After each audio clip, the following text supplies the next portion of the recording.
All right, welcome to Change Catalyst today. So, today I want to talk about the beauty of what God created and how man has actually taken the glory of God. Funny enough, we all know that you can generate electricity through magnets, right?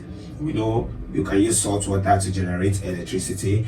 We know the principle behind flights, how air raises speed and air contribute to raising flights, your planes and the rest, how surface tension help big ships and cargo ships to float on water.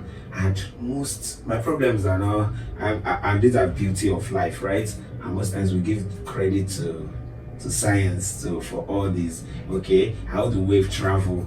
How do I make video calls, and I get to see somebody almost halfway far from me around the world, and I could just with a dial and I'm talking to the person, say what the person is doing, and we keep shouting technology, science, or science have created. No, science do not create. God creates those principles and science discover those principles. If you understand the truth of God's dominance in this our generation, in life as a whole, you wouldn't allow the advancement of man, the achievements of man to distract you from goal. Most people think God is not the reason why I'm driving a Lamborghini. God is not the reason why, because science created those Lamborghinis, science created the atomic bomb, so there is no need to honor God because we are men, we have our dominance from God. No.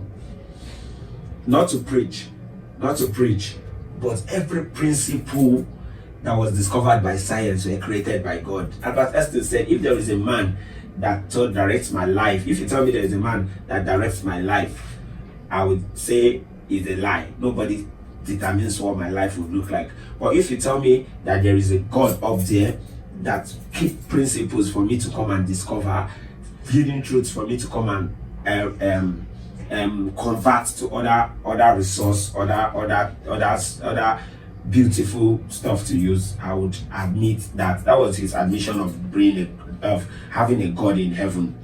Yes, he was a very stubborn man. He said nobody could give him PhD because nobody qualifies for it. He feels his brain is that big.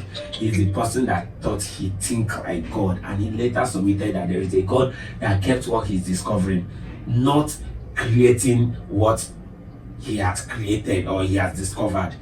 Science did not create any of the phenomenon. The conversion of this phone, the sellotape to gum, adhesion and principle, conversion of raw materials into plastic, rubber, the wavelights, everything around of plaster, pen, cotton, they are not the raw material. It's not just the raw material that was created by God.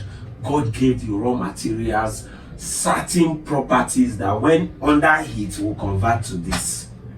Man only discovered that, yes, God made this thing that it can convert to this. We don't give God's glory to science.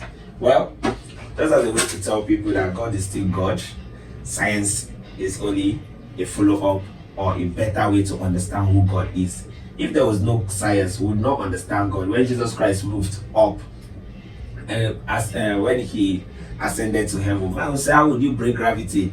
No, it's not possible. What goes up must fall, Isaac Newton. But that's not true. We've seen it with plane. We've seen it with lots of things going up and may probably not escape velocity. These things God provide. These things are God made. They are not man made. Man only converted. There is nothing on the surface of this earth that is man made, except if it's human behavior and character. So let's work on our behavior and give all glory to God. Change Catalyst is just feeling I should give that tips to men. We create the change, remain and change. Thank you.